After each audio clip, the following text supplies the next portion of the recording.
আপনাদের সবাইকে শুভেচ্ছা জানিয়ে শুরু করছি আমাদের আজকের ক্লাসটি।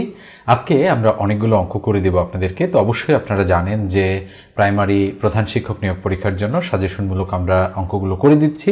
তো স্ক্রিনে দেখেন 173 নম্বর যে অঙ্কটা রয়েছে, এটা দিয়ে আমরা আজকের আলোচনাটা শুরু করছি। একটি রম্বসের দুটি কর্ণের দৈর্ঘ্য 8 সেন্টিমিটার ও 6 সেন্টিমিটার হলে এর ক্ষেত্রফল কত বর্গ সেন্টিমিটার হবে? তো আপনারা মনে রাখবেন, রম্বস হচ্ছে বর্গক্ষেত্রের মতোই, কিন্তু যার কোণগুলো সমকোণ নয়, মানে একটা কোনো সমকোণ নয়। অর্থাৎ এই বর্গক্ষেত্রটাকে যদি আমরা একটু ট্যাপ করি তাহলে একটু সেটা কোণাকোণি হয়ে যাবে এবং সেটা একটা রম্বসে পরিণত হবে। তো আমি আপনাদের একটু অঙ্কন করে দেখাচ্ছি। তো ধরে নেন এই হচ্ছে আমাদের একটা রম্বস, ঠিক আছে, যার চারটা বাহু পরস্পর সমান কিন্তু একটা কোনো সমকোণ নয়। অর্থাৎ এটা এটা এটা আর এটাই চার বাহু পরস্পর সমান, কিন্তু কোণগুলো দেখেন একটাও সমকোণ নয়। কোনোটা সমকোণ অপেক্ষা বড়, কোনোটা সমকোণ অপেক্ষা ছোট। আর এখানে বর্গক্ষেত্রের মধ্যে কিন্তু প্রত্যেকটা কোণই কিন্তু এক সমকোণ বা 90 ডিগ্রি। তো নিঃসন্দেহে রম্বস কি বুঝেছেন। এবারে আসেন, এই রম্বসটার আমরা কি বের করতে চাই? আমরা হচ্ছে কর্ণ বের করতে চাই। তো এই রম্বসটার কর্ণ হচ্ছে এটা একটা, এটা হচ্ছে বড় কর্ণটা, আর এটা একটা, এটা হচ্ছে ছোট কর্ণটা। তো আমাদের অঙ্কে কি দেওয়া আছে? বলা হচ্ছে একটা কর্ণের দৈর্ঘ্য 8। তো ধরে নিলাম এটা বড়টা হচ্ছে 8, আর এটা হচ্ছে ছোটটা কত? ছোটটা হচ্ছে 6 সেন্টিমিটার। তাহলে এটা হলো 6। আমি যদি এ বি সি ডি ধরি তাহলে এসি হচ্ছে 6 আর বিডি হচ্ছে 8। জানতে চাচ্ছে এর ক্ষেত্রফল কত। মনে রাখবেন, আমরা বলতে পারি যে রম্বসের ক্ষেত্রফল ইকুয়াল হাফ গুণন কর্ণদ্বয়ের গুণফল। একটু ভালো করে মনে রাখতে হবে যে হাফ গুণন কর্ণদ্বয়ের গুণফল, এটাই হচ্ছে রম্বসের ক্ষেত্রফল নির্ণয়ের সূত্র। তাহলে হাফ গুণন কর্ণদ্বয়, একটা হচ্ছে 8 আর একটা হচ্ছে 6, তাই না? তাহলে 8 গুণন 6, তাহলে কাটাকাটি যদি আমরা করি 4 দুগুণ 8, 4 একে 4, 4 6 24, তাহলে 24 বর্গ সেন্টিমিটার হচ্ছে আমাদের অ্যাপ্রোপ্রিয়েট অ্যান্সার। তাহলে 24 বর্গ হচ্ছে সেন্টিমিটার। তো কোথায় আছে দেখেন তো? আমরা দেখতে পাচ্ছি ঘ নম্বর অপশনেই আমাদের সঠিক উত্তরটা রয়েছে।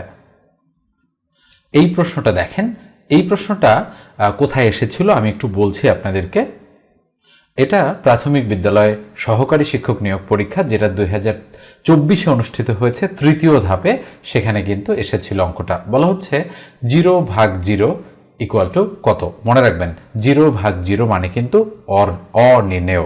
মনে রাখতে হবে 0/0 মানে হচ্ছে অনির্ণেয়। এটা একটু খুব ভালো করে আপনাদেরকে মনে রাখতে হবে। এখানে অন্যান্য অপশনগুলো আছে, 1 এটা হবে না, 0.0 এটাও হবে না, 0 এটাও হবে না। আপনারা অনেকেই কিন্তু হচ্ছে এটাকে উত্তর হিসেবে হচ্ছে দাগাতে পারেন, কিন্তু এটা মনে রাখবেন কখনোই হবে না।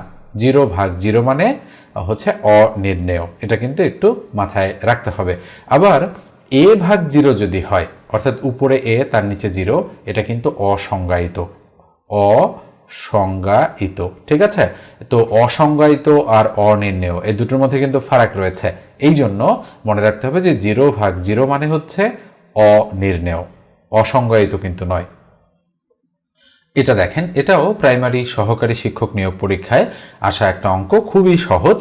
তো বলা হচ্ছে a + b = 2। তাহলে আমরা লিখতে পারি, দেওয়া আছে a + b এর ভ্যালু হচ্ছে 2, অর্থাৎ দুটো সংখ্যা যোগ করলে 2 হবে।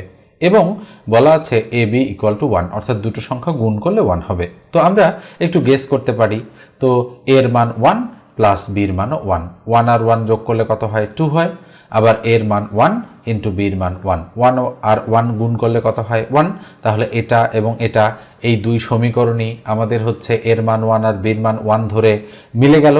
তাহলে আমরা বলতে পারি যে a এবং b এর মান যথাক্রমে 1,1। আপনি চাইলে হচ্ছে ইকুয়েশন ক্যালকুলেশন করেও করতে পারেন, তবে আমার মনে হয় যে এটার জন্য ইকুয়েশন ক্যালকুলেশন করার কোনো প্রয়োজনীয়তা নেই। আপনারা মুখে মুখেই এটার উত্তর বের করে ফেলতে পারবেন। এটা দেখেন, করিম সাহেব মাসিক বেতন থেকে প্রভিডেন্ট ফান্ডের জন্য শতকরা 10 ভাগ কর্তনের পরে তিনি 2700 টাকা পান। তার মাসিক বেতন কত? তাহলে 10 ভাগ কর্তন করার পর উনি পান হচ্ছে 2700 টাকা। তাহলে অবশ্যই বাকি 90% মূল্য 2700 টাকা, এটা বোঝাই যাচ্ছে।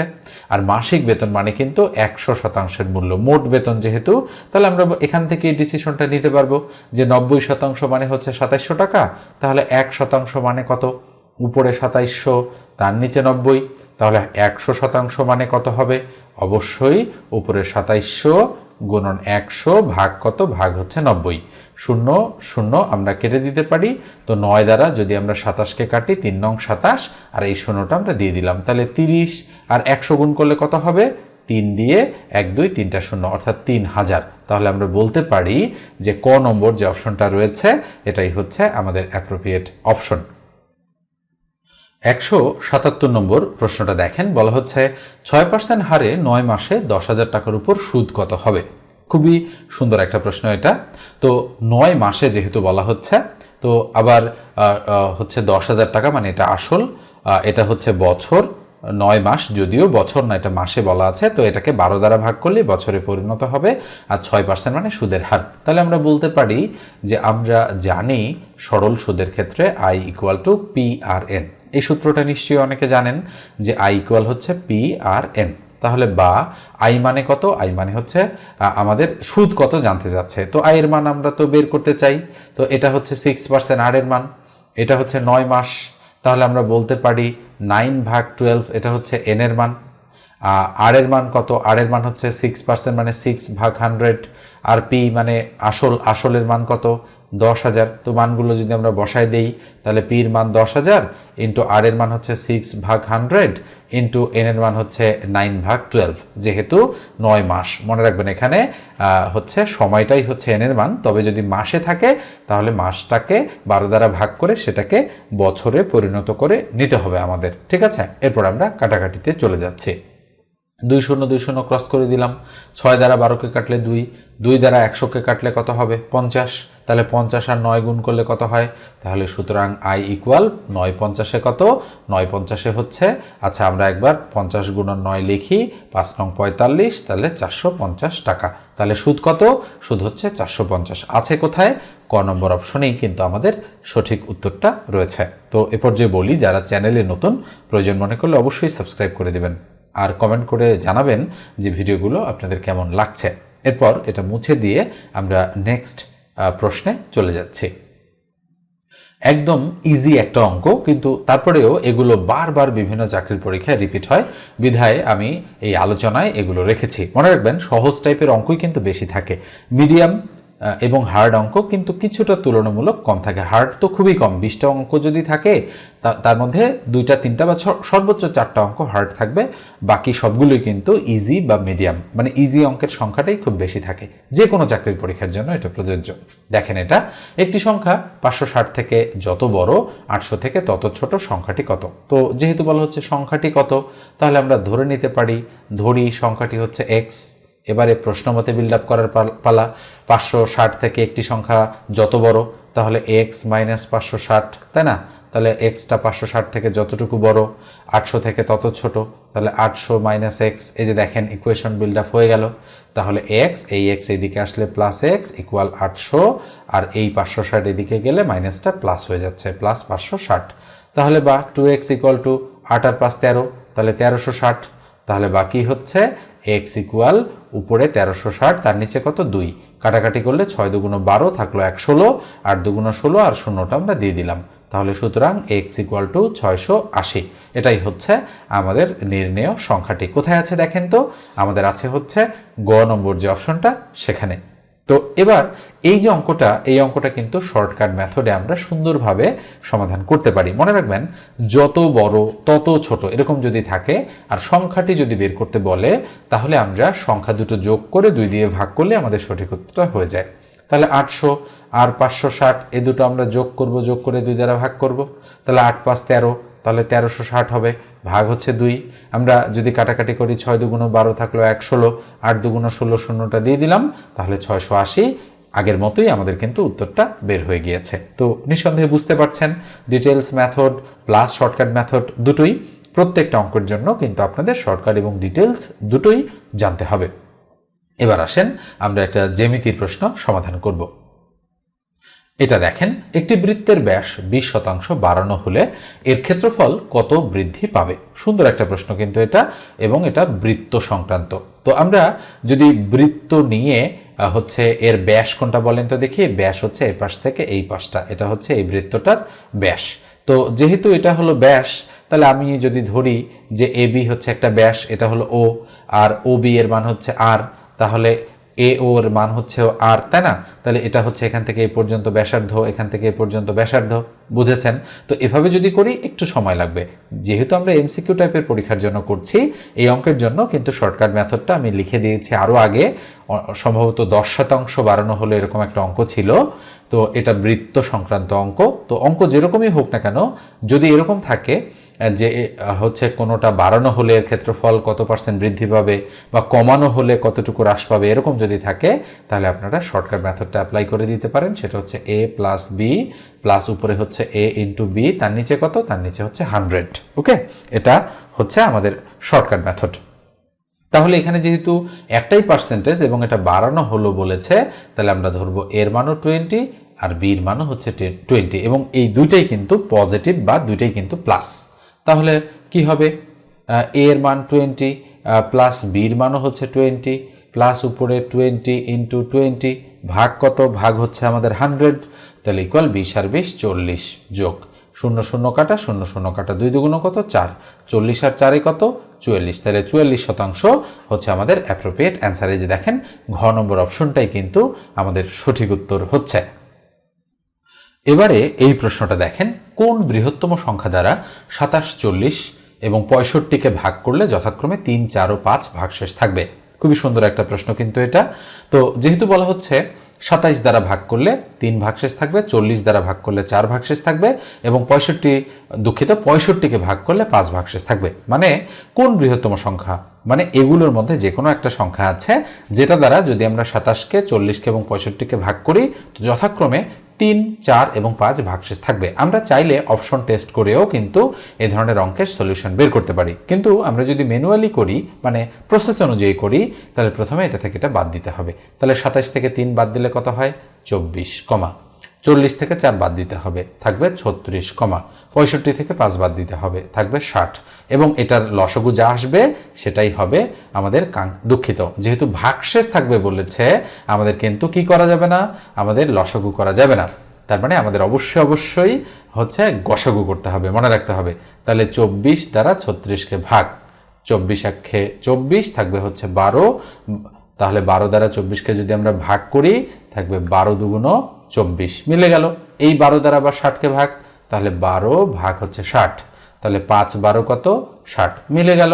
তাহলে গসগু কত? 12। তাই কাঙ্ক্ষিত সঠিক উত্তর হচ্ছে আমাদের 12। তো দেখেন, এবারে আপনারা যদি মিলায় নেন, আমি একটু মুছে দিচ্ছি, দেখেন এবার একটু মিলান আপনারা।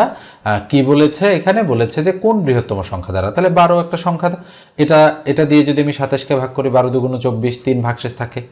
আবার 12 দ্বারা যদি 40কে ভাগ করি, 3 12 36, 4 ভাগশেষ থাকছে।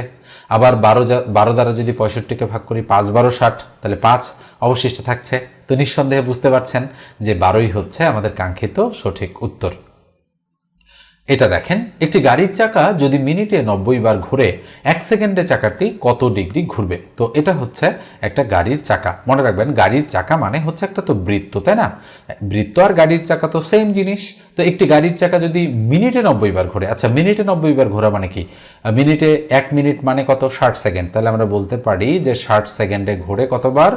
90 বার। তাহলে বলেন তো 1 সেকেন্ডে কতবার ঘুরবে? অবশ্যই 90 ভাগ 60 এতবার।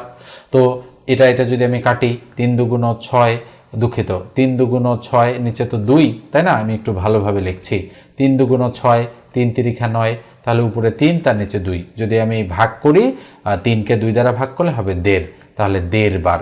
তাহলে বলছে 1 সেকেন্ডে চাকাটি কত ডিগ্রি ঘুরবে। তাহলে আমরা দেখতে পাচ্ছি 1 সেকেন্ডে চাকাটা 1.5 বার ঘোরে। তাহলে মনে রাখবেন, একবার ঘোরা মানে 360 ডিগ্রি অতিক্রম করা, যেহেতু একটা চাকা মানে 360 ডিগ্রি, আর অর্ধেকবার ঘোরা মানে 180 ডিগ্রি, কেননা 360-এর অর্ধেক 180, এই দুটো যদি আমরা যোগ করি হবে হচ্ছে 540 ডিগ্রি। কোথায় আছে দেখেন তো? এই যে খ নম্বর অপশনে আমাদের কিন্তু সঠিক উত্তরটা রয়েছে। তাই এটাই হচ্ছে আমাদের অ্যাপ্রোপ্রিয়েট অ্যান্সার। নিঃসন্দেহে বুঝতে পেরেছেন। তো এভাবেই কিন্তু বুঝে বুঝে অঙ্কগুলো আপনাদেরকে প্র্যাকটিস করতে হবে। তো এরপরে দেখেন আমরা এটা মুছে দিচ্ছি, মুছে দিয়ে পরের অঙ্কে যাচ্ছি। এটা দেখেন কোন সংখ্যার বা কোনো সংখ্যার হাফ অংশের সাথে 6 যোগ করলে সংখ্যাটির 3/2 অংশ হবে, সংখ্যাটি কত? তাহলে আমরা কি ধরে নিব? আমরা ধরে নিব যে ধরি সংখ্যাটি হচ্ছে আমাদের এক্স। আমরা ধরে নেব যে ধরি সংখ্যাটি এক্স। তাহলে আমরা বলতে পারি যে হাফ অংশের সাথে, তাহলে আমরা বলতে পারি এক্স এর হাফ অংশ মানে কি এক্স ভাগ 2, এর সাথে 6 যোগ করলাম, 6 যোগ করলে সংখ্যাটির 3/2 হবে। তাহলে এক্স এর 3/2 মানে কি 2x ভাগ 3, এই দুটো সমান হবে। এই যে দেখেন প্রশ্ন মতে বিল্ড আপ করা শেষ আমাদের। তাহলে বা আমরা কি করতে পারি, এখন দেখেন এটাকে এদিকে নিয়ে আসবো। তাহলে x ভাগ 2 এটা এদিকে আসলে মাইনাস 2x ভাগ 3 হবে ইকুয়াল এদিকে -6। তাহলে বা লসগু হচ্ছে 3 দুগুণ 6, তাহলে 3 উপরে 3x মাইনাস 3 দুগুণ 6 2, 2 দুগুণ 4x ইকুয়াল টু -6। তাহলে বাকি দাঁড়াচ্ছে 3x মাইনাস 4x হচ্ছে -x ভাগ হচ্ছে 6 ইকুয়াল টু হচ্ছে -6। তো আমরা বলতে পারি এর নিচে 1 আছে, 1 দ্বারা এটাকে গুণ করলে কত হবে -x ইকুয়াল -6 দ্বারা 6কে গুণ করলে -36, তো মাইনাস মাইনাস ক্রস, সুতরাং x ইকুয়াল টু 36 হচ্ছে আমাদের অ্যাপ্রোপ্রিয়েট অ্যান্সার। দেখেন আমাদের খ নম্বর অপশনেই কিন্তু সেটা রয়েছে।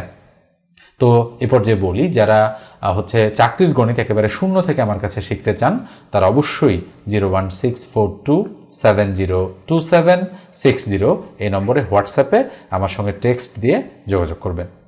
ধন্যবাদ সবাইকে।